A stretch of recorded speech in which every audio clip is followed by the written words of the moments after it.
perjalanan hidup manusia itu tidak ada yang tahu. Abu Sufyan, kemudian Abu Sufyan bin Al-Haris, kerabat Rasulullah sallallahu alaihi wasallam, Abdullah bin Umayyah, kerabat dari Rasulullah sallallahu alaihi wasallam.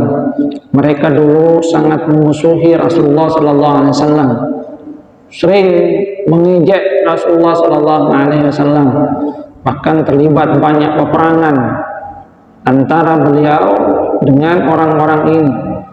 Akan tetapi pada akhirnya Allah Subhanahu wa taala membukakan pintu hati mereka untuk masuk ke dalam agama Islam. Pelajaran di dalam peristiwa ini adalah bahwa perjalanan hidup manusia selama dia belum meninggal dunia, maka tentu saja kita tidak akan tahu apa akhir dari kehidupannya. Seperti halnya tiga orang ini, mereka dulunya sangat memusuhi Rasulullah SAW, tapi pada akhirnya malah beriman, menjadi pengikut Rasulullah SAW. Pelajaran juga yang bisa kita ambil dalam surah Al-Fatihah yang selalu kita baca, itu adalah di dalamnya doa, ihdinas siratal mustaqim, ya Allah tunjukkan kepada kami jalan yang lurus. Kenapa kita selalu memohon seperti itu?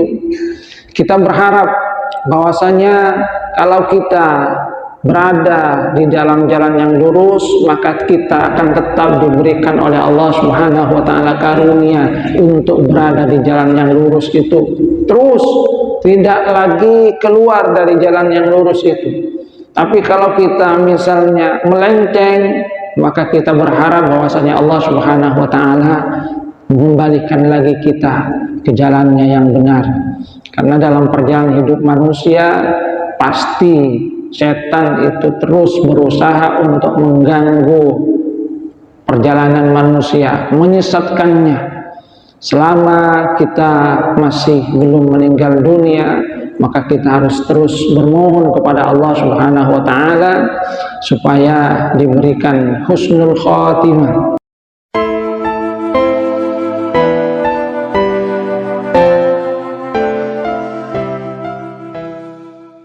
Alhamdulillah, wassalatu wassalamu ala Rasulillah wa ala alihi wa sahbihi mawalah. La haula wa la quwata illa billah.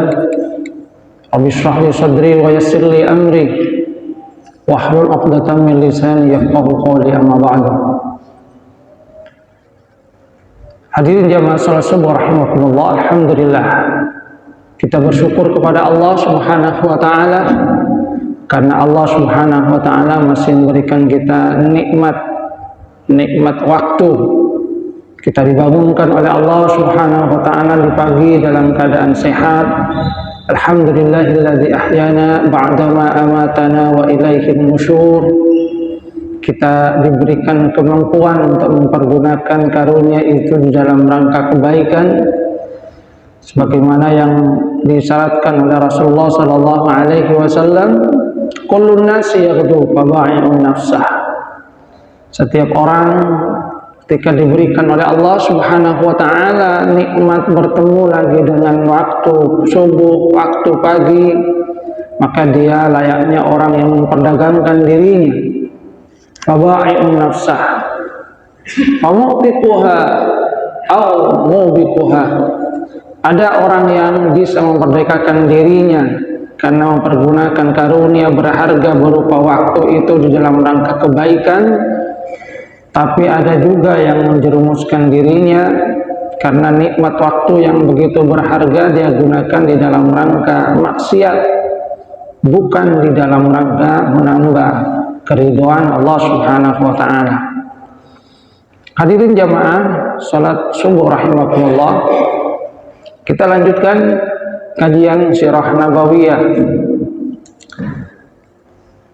sebagaimana yang Rasulullah SAW mohon kepada Allah Subhanahu wa taala. Maka informasi tentang bagaimana Rasulullah SAW itu mempersiapkan pasukan di dalam rangka menyerang kota Mekah itu tidaklah sampai kepada orang-orang yang ada di Mekah. Mereka tidak tahu bahwasanya Rasulullah Shallallahu Alaihi Wasallam itu mempunyai persiapan di dalam rangka menyerang kota Mekah. 10 hari lewat dari bulan Ramadan tahun 8 Hijriah, Rasulullah Shallallahu Alaihi Wasallam bersama para sahabat sebanyak kurang lebih 10.000 orang itu meninggalkan Madinah. Dan sebagaimana kebiasaan, Rasulullah Shallallahu Alaihi Wasallam memanggil dan mengangkat seorang sahabat, Abu Rahman Al-Ghifari, sebagai penguasa sementara di Madinah. Ketika beliau itu tiba di daerah Juhfah atau lewat sedikit, beliau bertemu dengan paman beliau, Al-Abbas bin Abdul Muthalib, yang keluar bersama dengan keluarganya dalam rangka hijrah sebagai muslim. Karena memang Abu Fadl atau Al-Abbas itu sudah masuk Islam, akan tapi belum hijrah ke Madinah. Setelah itu dalam perjalanan Rasulullah Shallallahu Alaihi Wasallam juga bertemu dengan anak dari paman sepupunya, yaitu Abu Sufyan bin Al-Haris, serta anak dari bibinya yaitu Abdullah bin Abi Umayyah. Nah, keduanya pada masa lalu itu sangat memusuhi Rasulullah Shallallahu Alaihi Wasallam, sering mengejek Rasulullah Shallallahu Alaihi Wasallam, sehingga Rasulullah Shallallahu Alaihi Wasallam berpaling dari keduanya. Pada saat itulah kemudian Ummu Salamah menyatakan, jangan engkau jadikan anak pamanmu dan sepupumu itu menjadi orang yang paling menderita karena engkau. Ali bin Abi Thalib sebagai kerabatnya kemudian berkata kepada Abu Sufyan Al-Haris, temuilah Rasulullah langsung di hadapan wajah beliau dan katakan kepada beliau sebagaimana apa yang dikatakan oleh saudara-saudara Nabi Yusuf alaihi salam ketika bertemu dengan Nabi Yusuf. Di dalam Al-Quran, saudara-saudara Nabi Yusuf ketika sudah mengetahui bahwasanya yang menjadi menteri itu adalah Nabi Yusuf, mereka katakan, tallah laqad asarakallahu alaina wa in kunna la khatiin. Demi Allah, sungguh Allah telah melebihkan kamu atas kami.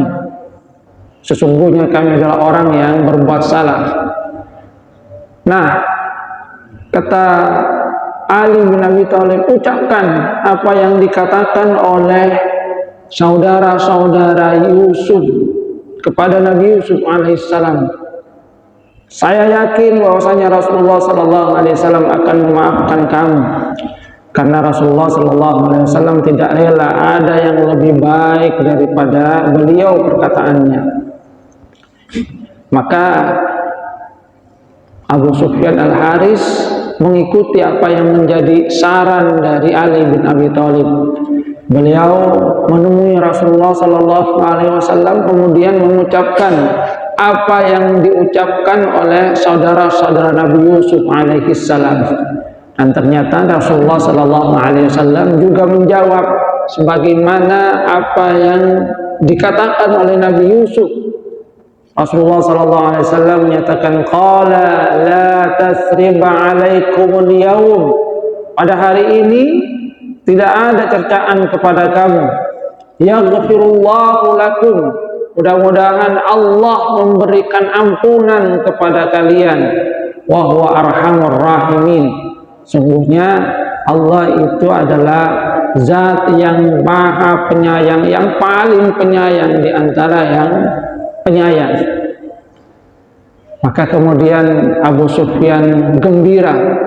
Beliau melantunkan bait-bait yang menggambarkan bagaimana sesungguhnya keadaan beliau dahulu dan bagaimana kegembiraannya ketika mendapatkan maaf dari Rasulullah Sallallahu Alaihi Wasallam. Beliau katakan, sungguh saat aku membawa panji agar pasukan Lata mengalahkan pasukan Muhammad, maka bagaikan pengelana yang kebingungan karena gelapnya malam. Inilah waktunya aku dituntun dan mendapatkan petunjuk. Sang penuntun selain diriku telah menuntunku.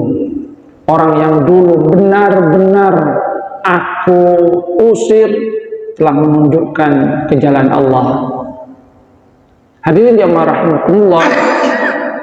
Jadi Rasulullah SAW sebagaimana yang diketahui oleh Ali bin Abi Thalib, beliau adalah orang yang sesungguhnya sangat penyayang.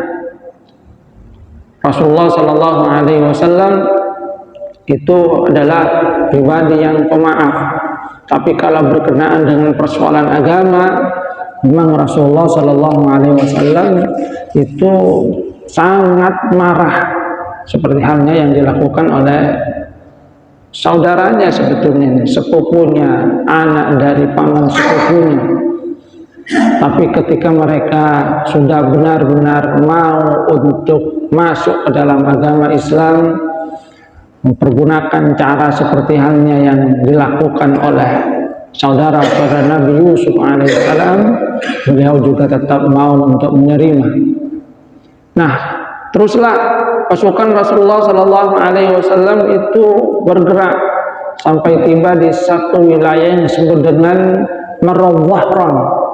Di situ beliau kemudian beristirahat dengan pasukannya, berbuka, karena pada saat itu mereka ada di bulan Ramadan.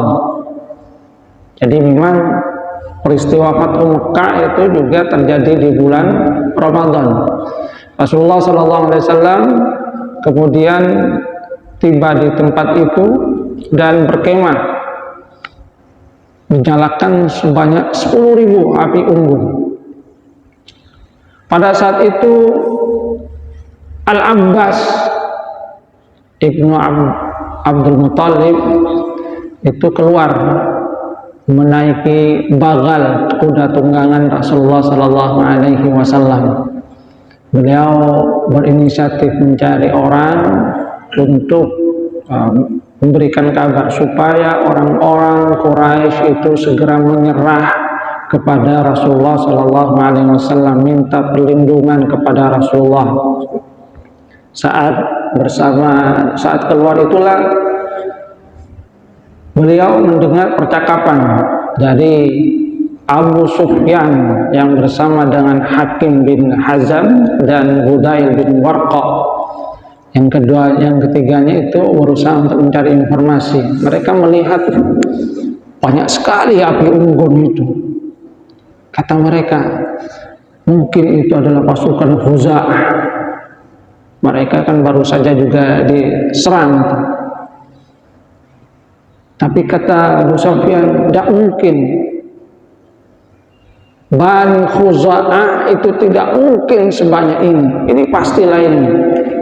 Disitulah Al-Abbas kemudian mengenali suara dari Abu Sufyan dan memanggilnya.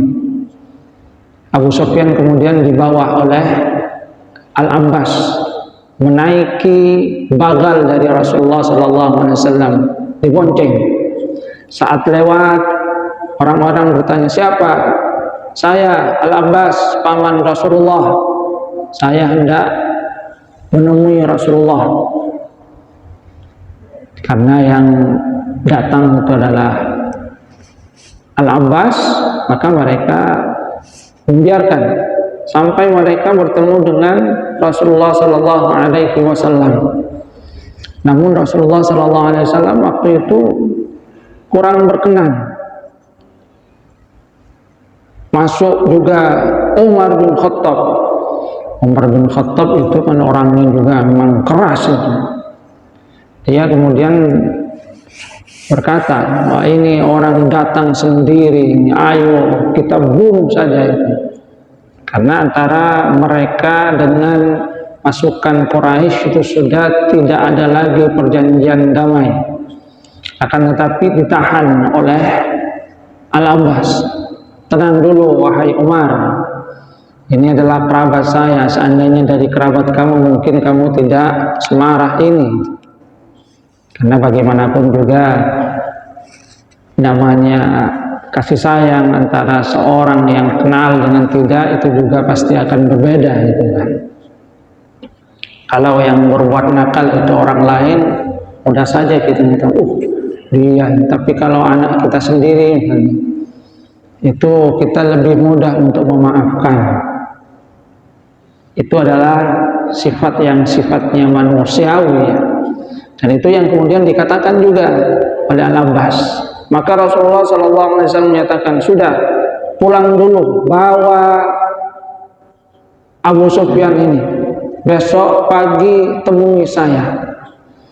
Maka kemudian Al-Abbas yang memberikan perlindungan kepada Abu Sufyan pulang.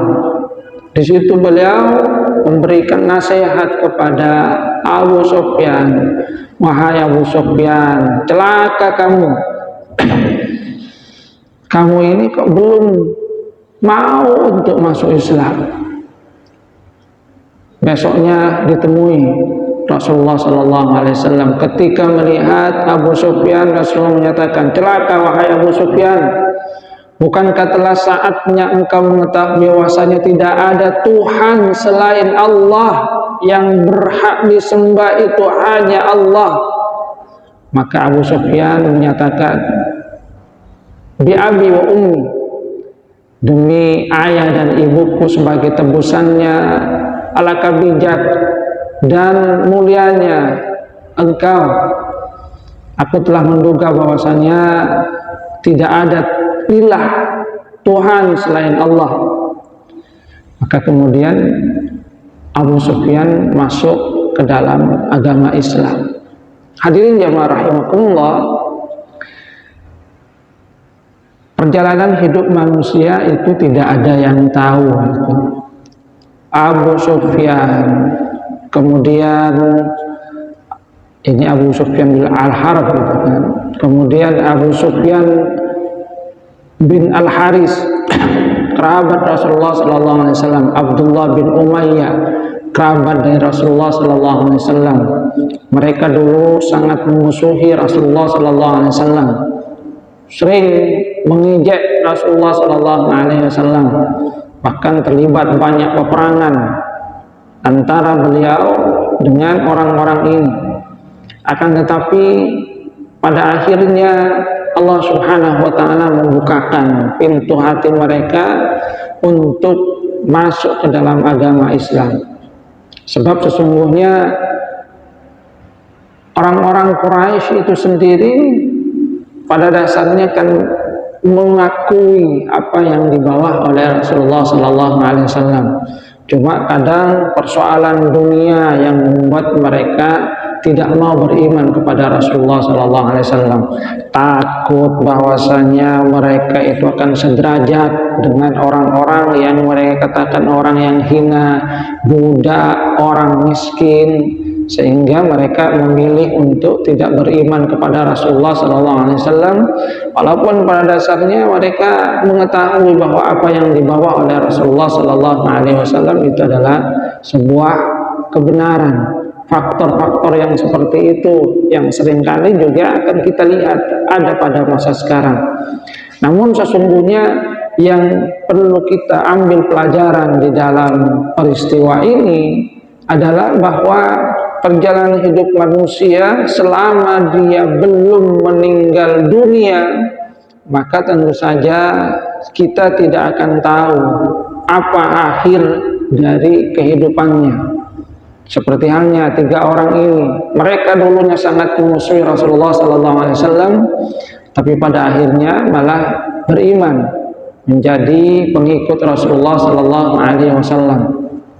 Ada juga nanti di antara pengikut Rasulullah SAW yang berjuang bersama dengan Rasulullah SAW, seperti halnya nanti salah seorang sahabat yang bernama Ar-Rajal Ibnu Unfuwah yang berjuang dengan Rasulullah SAW ketika Rasulullah meninggal dunia masih dalam keadaan muslim, tapi dalam perjalanan waktu malah murtad, berubah menjadi orang yang kafir. Artinya selama perjalanan hidup itu masih berakhir, maka tentu saja kita tetap bermohon kepada Allah Subhanahu wa taala agar kita itu diberikan kekuatan keimanan. Ya muqallibal qulub tsabbit qulubana ala dinik. Ya Allah yang bolak-balikan hati, tetapkanlah hati kami di dalam agamamu. Maka pelajaran juga yang bisa kita ambil dalam surah Al-Fatihah yang selalu kita baca itu adalah di dalamnya doa, ihdinas siratal mustaqim. Ya Allah, tunjukkan kepada kami jalan yang lurus. Kenapa kita selalu memohon seperti itu? Kita berharap bahwasanya kalau kita berada di dalam jalan yang lurus, maka kita akan tetap diberikan oleh Allah Subhanahu wa taala karunia untuk berada di jalan yang lurus itu. Terus tidak lagi keluar dari jalan yang lurus itu. Tapi kalau kita misalnya melenceng, maka kita berharap bahwasanya Allah Subhanahu wa taala mengembalikan lagi kita ke jalannya yang benar. Karena dalam perjalanan hidup manusia pasti setan itu terus berusaha untuk mengganggu perjalanan manusia, menyesatkannya. Selama kita masih belum meninggal dunia, maka kita harus terus bermohon kepada Allah Subhanahu wa taala supaya diberikan husnul khatimah, akhir dari kehidupan. Karena Rasulullah SAW itu mengisyaratkan bahwa yang namanya amal, innamal a'malu bil khawatim. Semua perbuatan itu tergantung kepada penghujungnya, bagaimana kita mengakhiri hidup. Jadi bagaimana mengakhiri hidup. Boleh jadi awalnya tidak baik tapi kemudian berubah menjadi baik, atau sebaliknya. Seperti halnya yang terjadi pada masa berikutnya ketika Khalid bin Walid itu bertempur dengan pasukan Romawi. Ada salah seorang panglima Romawi sebelum peperangan itu terjadi datang menemui Khalid bin Walid, bincang-bincang, tanya tentang Islam. Khalid bin Walid kemudian menjelaskan sampai dia kemudian katakan, apakah kalau saya ini masuk Islam saya akan menjadi orang yang baik? Bisa, kata Khalid bin Walid, mungkin saja lebih baik daripada saya. Karena sesungguhnya yang diukur itu adalah kesungguhannya, bukan lamanya di dalam memeluk agama Islam, tapi kesungguhannya di dalam memperjuangkan agama Islam. Seperti halnya saya masuk Islam belakangan, akan tapi saya mendapatkan julukan Saifullah, pedang Allah yang terhunus. Engkau mungkin saja bisa lebih baik daripada saya. Dan ternyata panglima yang tadinya berhadap-hadapan mau berperang bersama dengan pasukan Romawi yang memerangi pasukan Muslim itu masuk Islam. Besoknya dia berdiri bersama dengan pasukan Muslim, dan ternyata dia kemudian meninggal dunia dalam keadaan Muslim. Jadi berangkatnya mau memerangi pasukan Muslim, sehari sebelum berperang masuk Islam, dan besoknya meninggal dunia dalam keadaan Muslim. Sekali lagi, tidak ada yang tahu tentang akhir kehidupan seseorang. Karena itulah kita terus berdoa kepada Allah Subhanahu wa taala, mudah-mudahan akhir hayat kita itu adalah akhir yang baik, ditutup dengan kalimat tauhid la ilaha illallah. Dan tentu itu juga merupakan satu perjuangan dari kita kita panjatkan doa kepada Allah Subhanahu wa taala. Mudah-mudahan Allah Subhanahu wa taala senantiasa menjaga keimanan kita, termasuk jangan pernah kemudian mengejek seseorang bahwasanya dia itu pasti akan masuk neraka, karena sekali lagi tidak ada yang tahu bagaimana akhir dari kehidupan seseorang. Mudah-mudahan bermanfaat, kurang lebihnya mohon maaf. Wabillahi taufiq wal hidayah. Wassalamualaikum warahmatullahi wabarakatuh.